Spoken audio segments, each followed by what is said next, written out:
नमो भगवतो वासुदेव मित्रों, स्वागत है आप सभी लोगों का अपने YouTube चैनल जय हो जौनपुर में।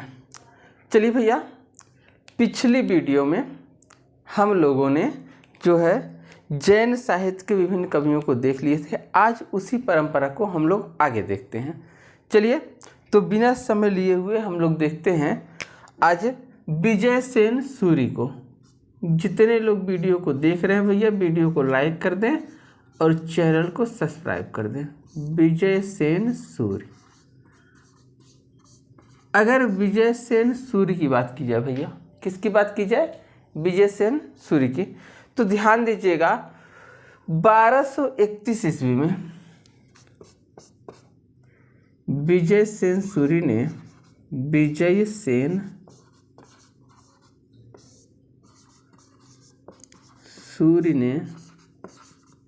1231 ईस्वी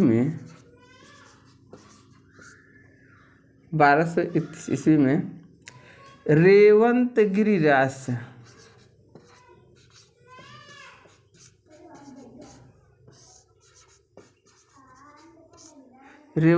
रास नामक ग्रंथ की रचना किया।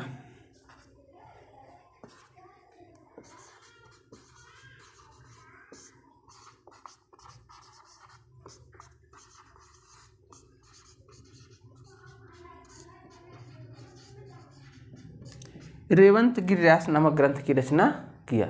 यानी आपसे अगर पूछेगा विजय सेन सूरी के ग्रंथ का नाम क्या है भैया, तो रेवंतगिरी रास है। और लिखा कब था भैया, तो 1231 ईस्वी में। ठीक, चलिए आगे की बात करते हैं। इसमें किसमें भैया? रेवंतगिरी रास में। इसमें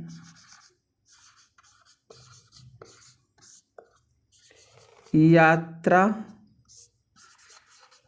और मूर्ति स्थापना की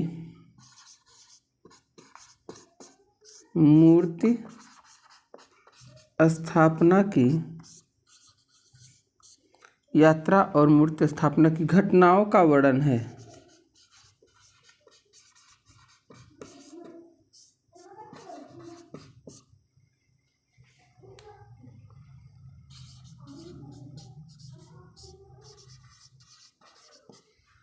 किसका वर्णन है भैया? तो इसमें यात्रा और मूर्ति स्थापना की घटनाओं का वर्णन है। अच्छा, एक चीज और जानिएगा भैया, यह ऐतिहासिक गीत प्रधान काव्य है। दूसरा, यह ऐतिहासिक गीत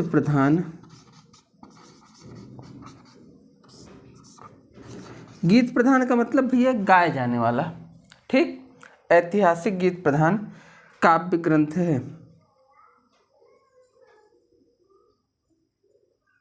गीत प्रधान काव्य ग्रंथ है। ठीक, अच्छा, गीत प्रधान में क्या है भैया कि जो भी रास करते थे लोग, तो उस रास को यानी रासलीला को इसमें गाया जाता था। ठीक, चलिए दूसरी चीज, यह ग्रंथ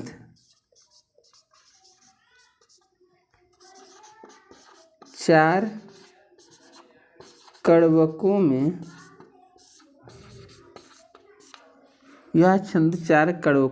विभक्त है। अगर आपसे पूछेगा कितने कड़वकों में विभक्त है, तो 4 कड़वकों में विभक्त है। 4 कड़वकों में विभक्त है। कितने कड़वकों में भैया? तो 4 कड़वकों में विभक्त है। ठीक, तो एक बार ये किसके बारे में भैया? विजय सेन सूरी के बारे में है। तो एक बार विजय सेन सूरी के बारे में आप सभी लोग स्क्रीनशॉट लेंगे भैया। फिर से अगर देखना हो तो देख लीजिएगा। विजय सेन सूरी जिन्होंने 1231 ईस्वी में रेवंतगिरी रास नामक ग्रंथ की रचना किया था। इसमें जो जैन थे भैया, उनकी यात्रा का वर्णन और जब जैन धर्म की मूर्तियों को स्थापित किया जाता था तो उनका वर्णन किया गया है। यह ऐतिहासिक गीत प्रधान, जिसमें रास गीत गाते थे ये लोग। जहाँ जहाँ ये लोग रुकते थे वहाँ रास करते थे और उस गीत को गाते थे। बाद में आप देखेंगे कि रासो शब्द की उत्पत्ति इससे भी मानी जाती है। ठीक, तो अलग अलग विद्वान आएंगे, जब रासो ग्रंथ हम लोग पढ़ेंगे तो अलग अलग विद्वान आएंगे, उनके बारे में भी हम लोग देखेंगे। तो यह ग्रंथ 4 कड़ों में विभक्त है। कितने कड़ों में विभक्त है भैया? तो 4 कड़ों में विभक्त है। चलिए आप लोग स्क्रीनशॉट लीजिएगा भैया, तब तक मैं चश्मा ले लूँ। चलिए भैया, आज चलिए चश्मा भूल गया था, लग रहा था क्या खाली खाली लग रहा है।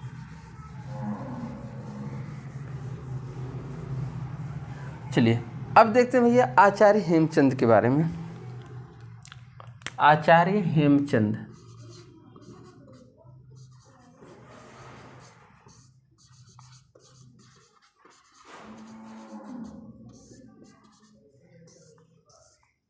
आचार्य हेमचंद, ठीक। चलिए अगर आचार्य हेमचंद की बात की जाए भैया तो ध्यान दीजिएगा, ये 12वीं शताब्दी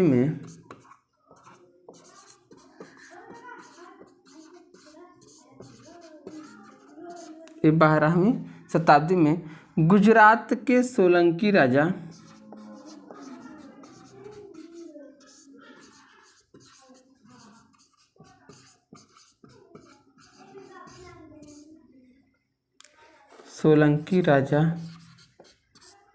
सिद्धराज,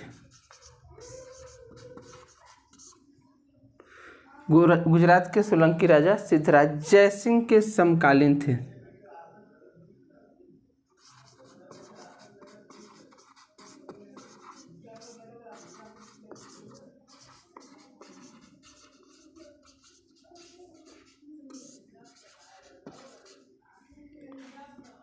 सिद्धराज जयसिंह के समकालीन थे। अच्छा, इन्हें प्राकृत भाषा का पाणिनि भी कहा जाता है, ये भी आप ध्यान दीजिएगा। तो मैं लिख देता हूँ, इन्हें प्राकृत भाषा का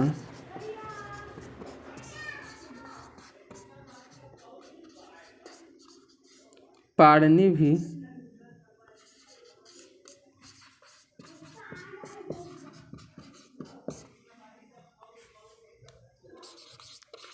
कहा जाता है, ठीक। इन्हें क्या कहा जाता है भैया? प्राकृत भाषा का पाणिनि भी कहा जाता है, ठीक। अच्छा एक चीज़ और जानिएगा, एक चीज़ और, पाणिनि तो कहा ही जाता था, इन्हें कलिकाल मतलब उस समय का, इन्हें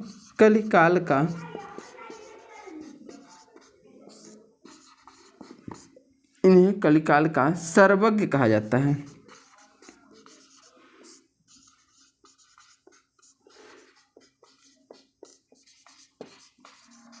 क्या कहा जाता है? कलिकाल का सर्वज्ञ कहा जाता है। और अगर इनकी रचनाओं की बात करें भैया तो इनकी रचना थी, पहली रचना शब्दानुशासन। क्या था? शब्दानुशासन।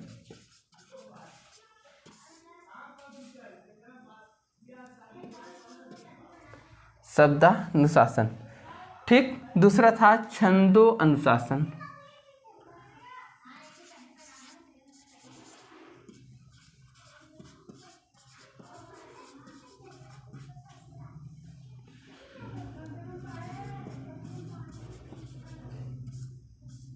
छंदोनुशासन, ठीक। तीसरी रचना इन्हीं की थी भैया, मैं यहाँ लिख देता हूँ, प्राकृतो अनुशासन।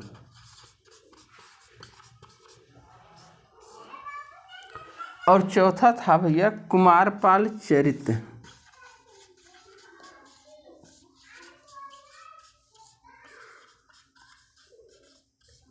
कुमारपाल चरित्र। और इनकी एक और रचना थी जो काफ़ी प्रसिद्ध रही थी, देसी नाम माला कोश। देसी नाम माला कोश। चलिए ये इनके बारे में है, एक बार इसका स्क्रीनशॉट लीजिएगा, फिर हम आके चलते हैं। चलिए भैया,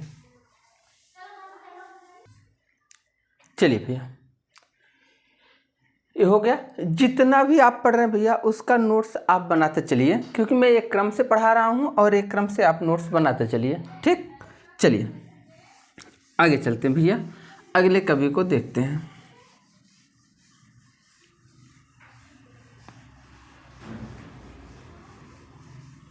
चलिए अगले काफ़ी प्रसिद्ध कवि हैं जिनका नाम था भैया सोमप्रभ सूरि। सोमप्रभु सूरि। अगर सोमप्रभु सूरि की बात की जाए भैया, ध्यान दीजिएगा, इन्होंने 13वीं शताब्दी में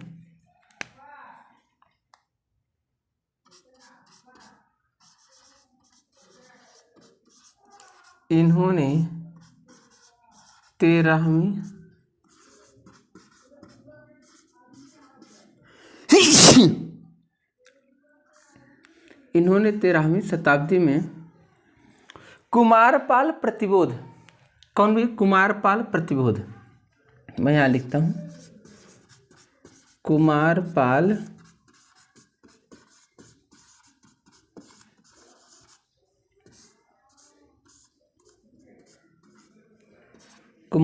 प्रतिबोध नामक काव्य ग्रंथ की रचना किया।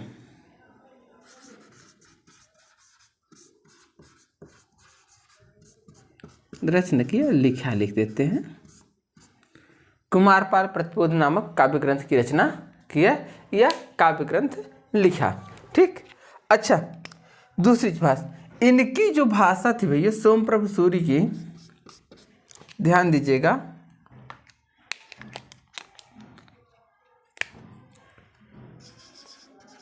इनकी भाषा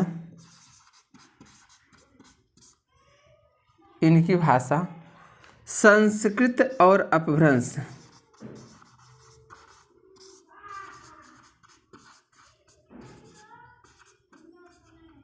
संस्कृत और अपभ्रंश नहीं, प्राकृत आप कह लीजिए, प्राकृत,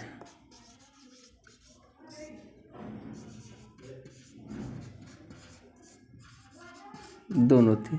अगर पूछेगा इनकी भाषा क्या है तो इनकी भाषा संस्कृत और प्राकृत दोनों थी भैया।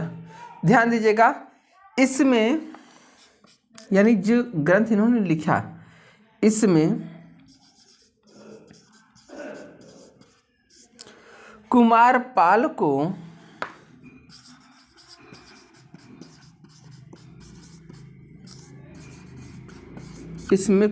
को हेमचंद्र के द्वारा, हेमचंद जो भी आप देखें हेमचंद सूरि को हेमचंद्र द्वारा दिए गए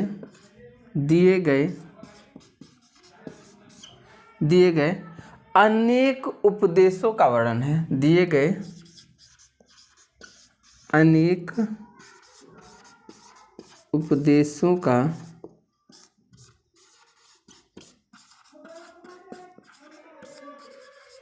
हेमचंद्र जी क्या थे भैया, तो आप सबको पता है वो क्या जैन आचार्य थे भी। ठीक, अब उन्होंने कुमारपाल को जितने भी उपदेश दिए थे उसको इन्होंने किस ग्रंथ में लिखा भैया, तो कुमारपाल प्रतिबोध नामक ग्रंथ में लिखा। ठीक, तो एक बार इसका भी स्क्रीनशॉट आप लोग लीजिए, पुनः हम आगे चलते हैं। चलिए भैया स्क्रीनशॉट लीजिए सभी लोग, आगे चलते हैं। ओ सॉरी, लाइट कट गई। चलिए, तो आप लोग जानते हैं थोड़ा सा लाइट कट गई, इसकी वजह से मैं आज की क्लास यहाँ पे स्थगित करते हैं, पुनः हम इसके आगे चलेंगे। चलिए सभी लोगों को ढेर सारी शुभकामनाएं भैया। नमो भगवतो वासुदेवाय।